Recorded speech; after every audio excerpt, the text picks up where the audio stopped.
1 जुलाई से यूपी में होंगे कई बदलाव। दिल्ली से लौटे सीएम योगी ने बुलाई मीटिंग, 75 जिलों को लेकर दिए निर्देश। जी हां, दिल्ली से लौटे सीएम योगी ने अफसरों की मीटिंग बुलाई है। सीएम योगी ने 1 जुलाई से होने वाले बदलाव को लेकर अफसरों संग चर्चा की है। मुख्यमंत्री योगी आदित्यनाथ ने भारतीय न्याय संहिता से जुड़े 3 नए कानूनों को लागू करने पर जोर देते हुए कहा कि कोर्ट में पेशी के लिए हर जिले में वीडियो कॉन्फ्रेंसिंग की सुविधा होनी चाहिए। इसके लिए फॉरेंसिक इंस्टीट्यूट लखनऊ का सहयोग लिया जाए। रेंज स्तर पर स्थापित सभी फॉरेंसिक प्रयोगशालाओं में हर जरूरी संसाधन की उपलब्धता कराई जाए और सभी 75 जिलों में फॉरेंसिक लैब स्थापित कराएं। यह कार्य शीर्ष प्राथमिकता पर रखना होगा। साथ ही उन्होंने इन कानूनों को लागू करने के लिए दर्जन भर अधिनियम, नियमावली, प्रक्रिया, शासन आदेशों में जरूरी बदलाव तेजी से करने के निर्देश दिए हैं। उत्तर प्रदेश में राशन कार्ड लाभार्थियों को एक और राहत, फ्री में होगा ये काम, नहीं लगेगा एक भी पैसा। जी हां, राशन कार्ड लाभार्थियों को गेहूं चावल तो फ्री में मिल ही रहा है। इसी बीच कार्ड धारकों को एक और राहत देने वाली खबर सामने आई है। यूपी की खाद्य आयुक्त सौरभ बाबू का कहना है कि समस्त राशन कार्ड लाभार्थियों की ई-केवाईसी कराए जाने का अभियान इस महीने शुरू हो गया है।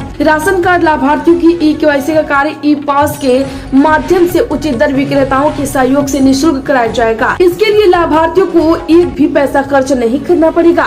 लाभार्थी अपने निकटतम किसी भी उचित दर दुकान पर जाकर ई-केवाईसी करा सकते हैं। ई-केवाईसी हेतु लाभार्थियों को बायोमेट्रिक ऑथेंटिकेशन किया जाएगा।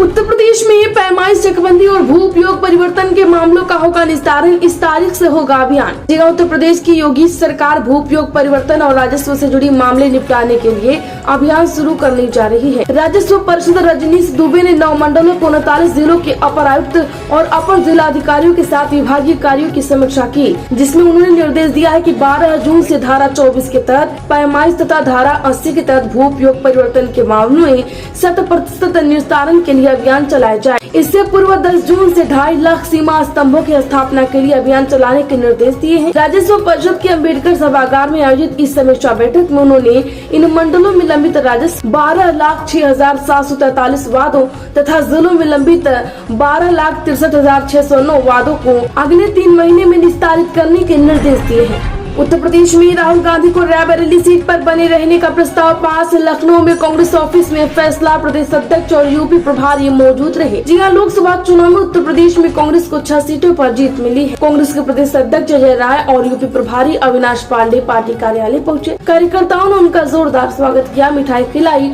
और पटाखे फोड़कर जश्न मनाया। राहुल गांधी को रायबरेली सीट पर बने रहने का प्रस्ताव रखा, कांग्रेस के पदाधिकारियों ने रखा, जिसका सभी ने समर्थन किया है। इस दौरान जीते हुए सांसदों को सम्मानित भी किया गया। प्रदेश अध्यक्ष ने अजय राय से कहा कि आज कांग्रेस पार्टी का एक एक कार्यकर्ता खुश है और गौरवान्वित महसूस कर रहा है। उत्तर प्रदेश में सपा विधायक इरफान सोलंकी को 7 साल की सजा, विधायक की कुर्सी छीनेगी। जगह सपा विधायक इरफान सोलंकी को कानपुर की एमपी एमएलए कोर्ट ने जांच आगजनी केस में 7 साल की सजा सुना दी। 30,000 और 500 रुपए का जुर्माना भी लगाया है। महाराजगंज जेल से वीडियो कॉन्फ्रेंसिंग से इरफान की पेशी हुई। इसी केस में इरफान 2 दिसंबर 2022 में जेल में बंद है। उत्तर प्रदेश में मोदी ने योगी की पीठ थपथपाई, तीसरी बार प्रधानमंत्री चुने जाने पर कहा बधाई हो। सदन में सबसे आगे की पंक्ति में बैठे सीएम योगी। जिया एनडीए की नई दिल्ली में हुई संसदीय दल की बैठक के बाद नरेंद्र मोदी को सीएम योगी ने गुलदस्ता देकर प्रणाम किया। उन्हें तीसरी बार प्रधानमंत्री चुने जाने पर बधाई दी। इस पर मोदी ने योगी आदित्यनाथ की पीठ थपथपाई।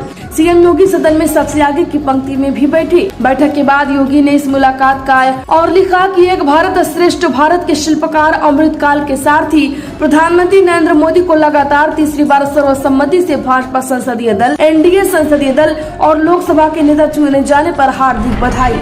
उत्तर प्रदेश के गाजीपुर में ग्राम प्रधानों ने दी आंदोलन की चेतावनी। सीडीओ को 108 सूत्रीय मांग पत्र, कहा मांगे पूरी नहीं हुई तो सड़क पर उतरेंगे। जी हां, गाजीपुर में प्रधान संगठनों ने मुख्य विकास अधिकारी को मांग पत्र सौंपा है। उन्होंने कहा है कि ग्राम पंचायत का भुगतान पूर्व की तरह से किया जाए और रिकग्नाइजेशन को समाप्त किया जाए। प्रधान संगठन के पदाधिकारियों और प्रधानों ने कहा कि जब तक ये व्यवस्था समाप्त नहीं होती तब तक के लिए विकास कार्य बंद कर दिया जाएगा और न ही कोई भुगतान किया जाएगा। तो वही प्रधान संघ अध्यक्ष मदन सिंह यादव ने कहा कि इस बार शासन व प्रशासन के जुमले में नहीं पड़ना है।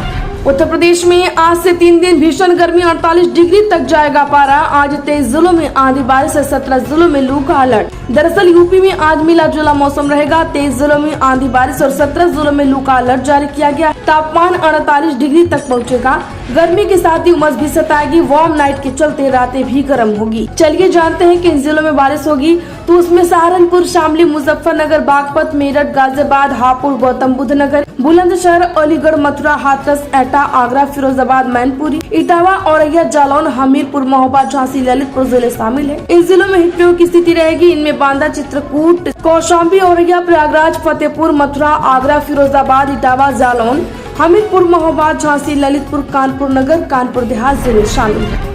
उत्तर प्रदेश में मोदी के तीसरे कार्यकाल में कौन बनेगा मंत्री? 5 ओबीसी, 2 दलितों को मिल सकता है मौका। राजनाथ बघेल का नाम लगभग तय। दरअसल यूपी में भाजपा को 29 सीटों का नुकसान हुआ है। 2019 में 62 सीटें मिली थी, इस बार केवल 33 सीटें मिली हैं। ऐसे में मोदी कैबिनेट में यूपी के मंत्रियों का कोटा भी कम होना निश्चित माना जा रहा है। पिछली सरकार में यूपी में से मोदी कैबिनेट में 12 मंत्री थे, उनमें से 7 मंत्री चुनाव हार गए। मोदी कैबिनेट में 8 से 10 चेहरों को जगह मिल सकती है। मोदी इस बार उन इलाकों उस वर्ग के चेहरों को कैबिनेट में शामिल कर सकते हैं जहां भाजपा कमजोर हुई है या जिस समुदाय का वोट भाजपा को दूसरी तरफ पर शिफ्ट हो गया। वहीं नए कैबिनेट में एनडीए के यूपी घटक दल अपना दल की मुखिया अनुप्रिया पटेल और रालोद अध्यक्ष जयंत चौधरी की कैबिनेट में जगह मिलना तय माना जा रहा है। कैबिनेट के जिन 4 मंत्रियों ने जीत दर्ज की है उनमें लखनऊ से राजनाथ सिंह, आगरा से एसपी सिंह बघेल, महाराजगंज से पंकज चौधरी का भी दोबारा मंत्री बनना लगभग तय है। हालांकि पिछली बार राज्यसभा कोटे से मंत्री बने बीएल वर्मा के लिए इस बार राह आसान नहीं है। उत्तर प्रदेश में इकरा हसन बोली, अपनी खोदी खाई में गिरी स्मृति ईरानी, कैराना कैसे जीती इसका किया खुलासा। जी हां, कैराना से जीती इकरा हसन यूपी से इकलौती मुस्लिम महिला सांसद है। लंदन से पढ़कर आई इकरा हसन पहली बार में ही सांसद बन गई। 69,116 वोटों से हरा दिया। आपको बता दें कि इकरा ने जीत के बाद पहली बार बातचीत की। कहा, यूपी की जनता ने पूरे देश की नब्ज को पकड़ा है। भारत की कुरीतियों और कुशासन को समझते हुए भाजपा को जवाब दिया है। स्मृति की हार पर इकरा ने कहा कि वह अपनी खोदी खाई में खुद ही गिर गई। उन्होंने कभी भी महिलाओं के उत्थान की बात नहीं की, बल्कि देश की महिला खिलाड़ियों के साथ बुरा बर्ताव किया, जिसका खामियाजा उन्हें भुगतना पड़ा। उत्तर प्रदेश में एनडीए की बैठक मंच पर जयंत को नहीं मिली जगह, दर्शक दीर्घा में बैठे नजर आए। इंडी गठबंधन के नेता बोली, अपमान पर एनडीए छोड़ देना चाहिए। दरअसल एनडीए के घटक दलों के साथ हुई बैठक में नरेंद्र मोदी को संसदीय दल का नेता चुना गया। संसद की पुरानी बिल्डिंग के संविधान कक्ष में बैठक रखी गई। इस दौरान भाजपा के सहयोगी दल जेडीयू, लोजपा और टीडीपी प्रमुख समेत 13 दलों के नेता मौजूद रहे। मंच पर पीएम मोदी के साथ राजनाथ सिंह, अमित शाह और जेपी नड्डा के अलावा नीतीश कुमार, चिराग पासवान और एक सीट लाने वाली अनुप्रिया पटेल भी मौजूद रहे। लेकिन रालोद के मुखिया जयंत चौधरी को मंच पर जगह नहीं मिली, वो दर्शक दीर्घा में बैठे नजर आए। ये तस्वीरें सोशल मीडिया पर साझा करते हुए इंडिया गठबंधन के लोगों ने कहा, उससे अच्छा तो ये होता कि आप एनडीए को छोड़कर इंडिया में आ जाएं। उत्तर प्रदेश में बीजेपी को हराने पर अयोध्या वासियों को गद्दार कहा। हिंदू रक्षा दल से जुड़े 2 युवक गाजियाबाद से अरेस्ट। बता दें कि अयोध्या में बीजेपी प्रत्याशी की हार के बाद 2 युवकों ने अयोध्या वासियों को गद्दार कहा। आप शब्दों का प्रयोग करते हुए कहा, जिस पार्टी ने भगवान श्री राम की घर वापसी कराई उसे ही तुमने हरवा दिया। अभद्र टिप्पणी करने वाले 2 युवक दल और अन्नू चौधरी को गाजियाबाद पुलिस ने अरेस्ट किया है। दोनों हिंदू रक्षा दल से जुड़े हुए हैं। उत्तर प्रदेश में 30 जून तक हाउस टैक्स में मिलेगी 15% की छूट। छुट्टी के दिन वार्डों में लगेगा कैंप। जी हां, लखनऊ की महापौर सुषमा खरकवाल व नगर आयुक्त इंद्रजीत सिंह ने आज नगर निगम टैक्स विभाग की समीक्षा की। इस दौरान मेयर ने इस महीने तक टैक्स जमा करने वालों को 15% की छूट देने का निर्देश दिया। बैठक में सभी सरकारी अर्ध सरकारी भवनों को गृहकर के बिल भेजने का निर्देश हुआ। इसके साथ उन्हें बकाये पर नोटिस भी दी जाएगी। लोक भवन व अन्य शासकीय प्रतिष्ठान तथा शत्रु संपत्तियों, हजरतगंज की अनेक व्यावसायिक प्रतिष्ठानों का पुनर्निरीक्षण करने का भी निर्देश दिया गया। उत्तर प्रदेश में बोले राकेश टिकैत, कुलविंदर का सस्पेंशन गलत, कंगना के बयान से आहत थी, नेताओं को भाषा सुधारने की जरूरत। जी हां, फिल्म अभिनेत्री कंगना रनौत ने चंडीगढ़ एयरपोर्ट पर हिट करने वाली महिला सुरक्षा कर्मी कुलविंदर के पक्ष में राकेश टिकैत ने बयान जारी कर दिया। भाजपा के राष्ट्रीय प्रवक्ता राकेश टिकैत ने वीडियो जारी करते हुए कहा कि कुलविंदर ने जो किया उसकी जांच की जाए, लेकिन नौकरी से सस्पेंड करना एकदम गलत। टिकैत ने आगे कहा कि किसान आंदोलन में पैसों पर महिलाएं किसाने आते हैं, कंगना रनौत का गलत बयान था जिससे किसानों की भावनाएं आहत हुई हैं। नेता इस तरह के रूप चुप बयान देना बंद करें। उत्तर प्रदेश में 40 मिनट का सफर अब रोपवे से 15 मिनट में। वाराणसी में इस दिन से कर सकेंगे आसमानी सवारी। जी हां, बोलीविया देश के लोपाज और मैक्सिको के बाद दुनिया का तीसरा और भारत का पहला अर्बन ट्रांसपोर्ट रोपवे देव दीपावली से शुरू होने जा रहा है।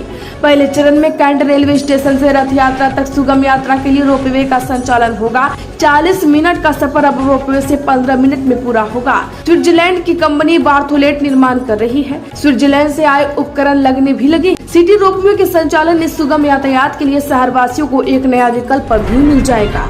उत्तर प्रदेश में चुनाव खत्म होते ही अमरमणि त्रिपाठी की बड़ी मुश्किलें। लखनऊ में 1 करोड़ 18 लाख की संपत्ति कुर्क। 21 जून से पहले गोरखपुर में कुर्की का आदेश। जी हां, लोकसभा चुनाव खत्म होते ही पूर्व मंत्री अमरमणि त्रिपाठी की मुश्किलें फिर बढ़ने लगी हैं। राहुल किडनैपिंग केस मामले में अमरमणि के लखनऊ के गोमती नगर विक्रांत खंड में स्थित 1 करोड़ 18 लाख के भूखंड कुर्क कर उस पर सरकारी ताला लगा दिया गया। वहीं केस की सुनवाई के दौरान पुलिस की तरफ से पेश की गई रिपोर्ट में न्यायालय को बताया गया कि गोरखपुर में भी अमरमणि की संपत्तियों का ब्यौरा जुटाया जा रहा है। आरोपी की संपत्ति का पता लगाने के लिए गोरखपुर विकास प्राधिकरण, नगर आयुक्त नगर निगम, एसडीएम सदर गोरखपुर से पत्राचार किया गया है। उत्तर प्रदेश में आचार संहिता हटते ही एक्शन में अमरोहा एसपी 5 का ट्रांसफर। 8 पुलिसकर्मियों को किया सस्पेंडेड, ड्यूटी में लापरवाही पर कार्यवाही। जी अमरोहा पुलिस अधीक्षक कुंवर अनुपम सिंह आचार संहिता हटते ही एक्शन मोड में दिखे। यही वजह है कि आज जहां उन्होंने कई थाना प्रभारियों को इधर से उधर किया, वहीं 4 दारोगा और 4 सिपाहियों को सस्पेंड कर दिया। एसपी की इस कार्यवाही से पुलिस विभाग में हड़कंप मच गया है। माना जा रहा है कि एसपी जल्द अन्य कई थाना प्रभारियों पर भी एक्शन ले सकते हैं। उत्तर प्रदेश में अखिलेश यादव की कन्नौज से जीत पर बीजेपी मंत्री असीम अरुण की चिट्ठी ने लूटी महफिल, आपने पढ़ी क्या? जी हां, यूपी लोकसभा चुनाव में बड़ा उलटफेर करने वाली सपा खेमे में खुशी का माहौल है। सपा प्रमुख अखिलेश यादव ने कन्नौज लोकसभा सीट पर जीत दर्ज की है। अखिलेश यादव ने बीजेपी के सुब्रत पाठक को हराया। इस जीत पर योगी सरकार के मंत्री असीम अरुण ने सपा सुप्रीमो अखिलेश को अनोखे अंदाज में पत्र लिखकर बधाई दी। मंत्री असीम अरुण ने लेटर में कहा कि कन्नौज लोकतंत्र की खूबसूरती को बताता है। सभी मिलकर कन्नौज के विकास की ओर गति देने का काम करेंगे। यह लेटर खूब वायरल हो रहा है।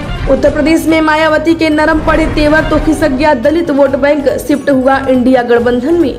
जिया मिशन 2024 के रण में बसपा प्रमुख बहन जी यानी मायावती ढीली क्या पड़ी तो उनका दलित वोट बैंक भी छिटक गया। चुनाव में उनका बिना जोश और तीखे तेवरों के मैदान में उतरना बसपा के लिए भारी पड़ गया। चढ़गुंडों की छाती पर मुहर लगाओ हाथी पर नारा देकर वर्ष 2007 के विधानसभा चुनाव में पूर्ण बहुमत में सत्ता में आने वाली बसपा 18वीं लोकसभा चुनाव में सबसे खराब स्थिति में पहुंच गई।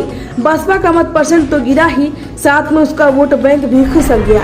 उत्तर प्रदेश में सपा अपने बागी विधायकों की खत्म कराएगी सदस्यता, इनकी घर वापसी के लिए राजी नहीं अखिलेश। जी हां, अखिलेश यादव चुनाव के वक्त सपा के खिलाफ बगावत करने वाले विधायकों की घर वापसी के मूड में नहीं है। पार्टी अब उनकी सदस्यता खत्म करने की तैयारी में है। इस संबंध में जल्द यूपी विधानसभा अध्यक्ष को पत्र भेजा जाएगा। सपा के बागी विधायकों में मनोज पांडे, अभय सिंह, पूजा पाल, राकेश पांडे, राकेश प्रताप सिंह, विनोद चतुर्वेदी व आशुतोष मौर्य शामिल है। इनमें अधिकांश ने राज्यसभा चुनाव में भाजपा के पक्ष में क्रॉस वोटिंग की। लोकसभा चुनाव के दौरान कुछ विधायक भाजपा में शामिल हो गए। जब नतीजे आए तो भाजपा के साथ साथ इन बागी विधायकों को भी झटका लगा, क्योंकि ये भाजपा को उम्मीदें के मुताबिक वोट नहीं दिलवा पाए। उत्तर प्रदेश में ईवीएम को खारिज नहीं किया, लेकिन इसमें सुधारों, कांग्रेस ने फिर उठाए सवाल। जी हां, लोकसभा चुनाव में भाजपा के नेतृत्व वाले एनडीए गठबंधन को कड़ी टक्कर देने के बावजूद कांग्रेस एक बार फिर से इलेक्ट्रॉनिक्स वोटिंग मशीन पर सवाल उठा दी है। पूर्व वित्त मंत्री व कांग्रेस के वरिष्ठ नेता पी चिदम्बरम चेन्नई ने कहा कि कांग्रेस के घोषणा पत्र में हमने ईवीएम को खारिज नहीं किया है। हालांकि उन्होंने कहा कि वे ईवीएम में सुधार के पक्ष में हैं। उत्तर प्रदेश में राहुल गांधी लोकसभा चुनाव के मैन ऑफ द मैच बनना चाहती हैं, नेता प्रतिपक्ष बोले शशि थरूर। जी हां, कांग्रेस के वरिष्ठ नेता शशि थरूर ने राहुल गांधी को लोकसभा चुनाव का मैन ऑफ द मैच करार दिया और कहा कि उन्हें नेता प्रतिपक्ष की जिम्मेदारी संभालनी चाहिए। लोकसभा चुनाव में लगातार चौथी बार तिरुवनंतपुरम से निर्वाचित हुए थरूर ने पीटीआई भाषा को दिए साक्षात्कार में कहा कि जनादेश का संदेश यह है कि मतदाताओं ने भाजपा के अति अहंकार और उसके मेरी बात मानिए, नहीं तो रास्ता नापिए के रवैये को अनुचित ठहराया है। वहीं अगली राजग सरकार को लेकर उनका कहना था कि ये नरेंद्र मोदी और अमित शाह के लिए एक चुनौती होगी, जो अपनी सरकार चलाने से बहुत अधिक सलाह मशविरा करने के आदी नहीं रहे और मुझे लगता है कि यह उनके काम के तरीके को बदलने और सरकार के भीतर अधिक समायोजन करने की उनकी क्षमता की परीक्षा होगी। पार्टी मुख्यालय पहुंचे अखिलेश यादव के कंधे पर रामनामी, हाथों में अयोध्या के रामलला, जय जगन्नाथ का जवाब। जी हां, लोकसभा चुनाव में यूपी में मिली शानदार जीत के बाद पहली बार लखनऊ के सपा मुख्यालय पहुंचे अखिलेश यादव के स्वागत और अभिनंदन रामनामी दुपट्टे और अयोध्या के रामलला की तस्वीर से किया गया। यूपी में 37 सीटें जीतने वाले अयोध्या में सपा को मिली जीत के बाद से ही पूरे देश में अखिलेश यादव और उनकी रणनीति को लेकर चर्चा हो रही है। इस बीच आज की तस्वीर ने एक नई चर्चा को जन्म दे दिया। प्रधानमंत्री नरेंद्र मोदी ने लोकसभा चुनाव के रिजल्ट वाले दिन पार्टी मुख्यालय पहुंचे थे तो भाषण की शुरुआत जय जगन्नाथ से की थी। इसी का मुंह तोड़ जवाब अब अखिलेश यादव ने राम नाम की तस्वीर